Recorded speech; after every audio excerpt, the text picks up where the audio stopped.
First on Friday, the former Border Force Commissioner, Michael Ottram, through the ANU National Security College, released a landmark study calling for urgent reform to what he termed the fragmented border, leaving Australia exposed to terror.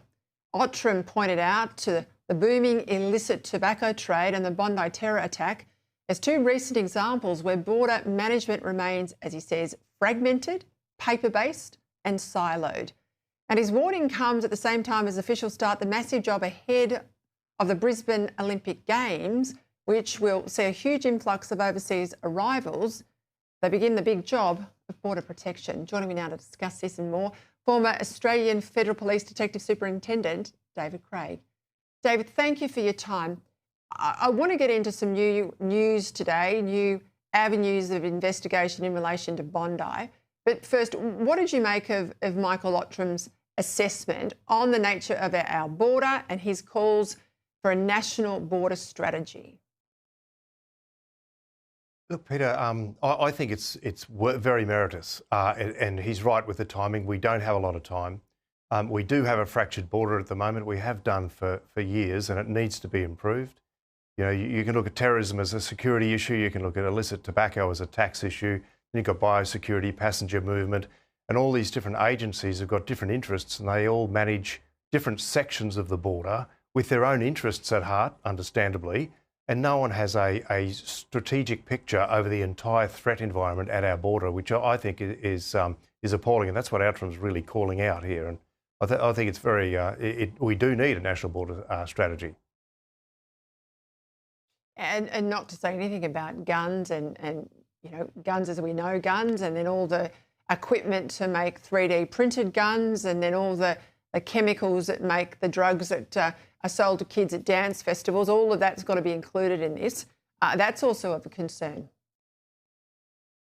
Yeah, that's right, Peter. But with this leakage at the border that Outtram's talking about, the states are wearing this as a law enforcement and medical issue because our borders are so porous. I mean, it's quite astounding that that he would actually say publicly anyway, but that 20 years ago we were scanning 7% of our containers coming into the country, and now we're down to 1%.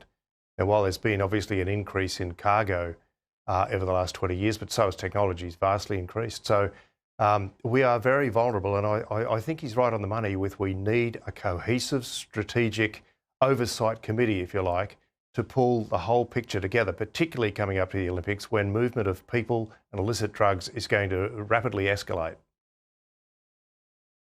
Yeah, all those years ago when the Sydney Games were on, I was working in the immigration portfolio, and ahead of those games, it was a huge issue.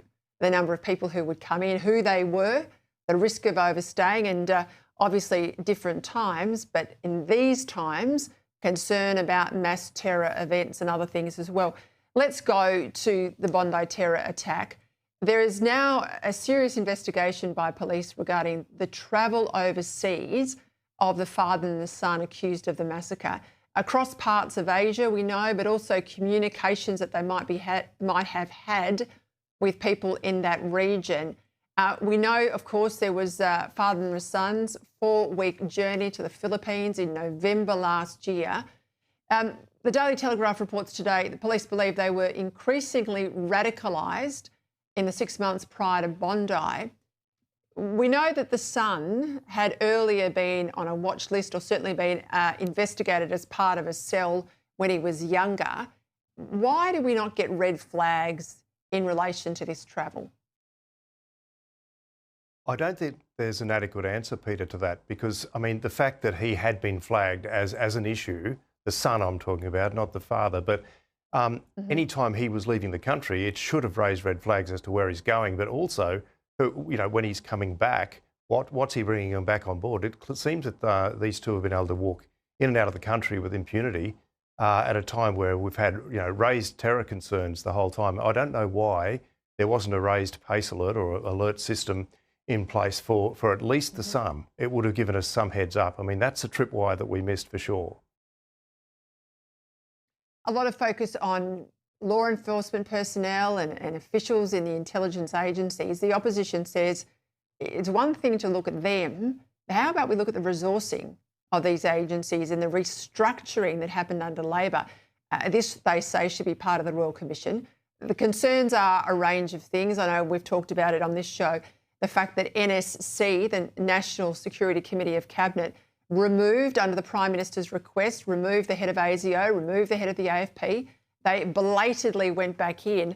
But we learned today that some of the Home Affairs liaison officers were shuffled around. They went from the security wing in the Home Affairs portfolio across to the AG's area, and they were given KPIs, diversity KPIs, if I can call them that their job was to support migrant communities, to make them feel included, when under previous regimes they had a wholly different role.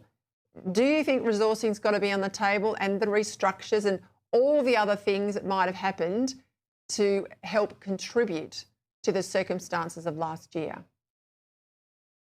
Yeah, I agree, Peter. Like this these agencies being pulled in and out of departments separately, with the AFP being moved out in 22 and then ASIO out in 24, and then they're both back in 25 after a panicked response to the dual caravan incident. That shows that the model wasn't working.